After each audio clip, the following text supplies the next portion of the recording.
Okay, so let's get into this question looking at induced potential difference. It says an alternator is connected to a data logger. The data logger is connected to a computer. Figure 2 shows how the output potential difference of the alternator varies with time. Now you can see output potential difference on the y-axis with time going along the x-axis.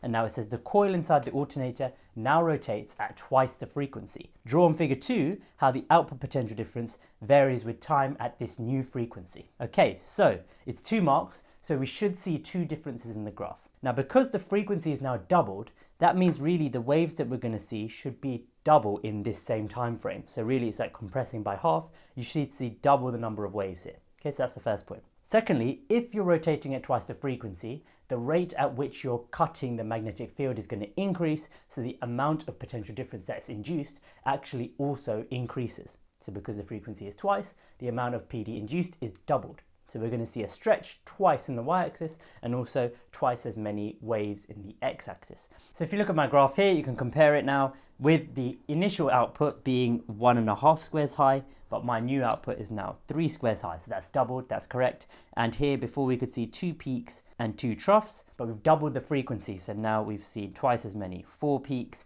and 4 troughs. So there we are covering what happens when you double the frequency.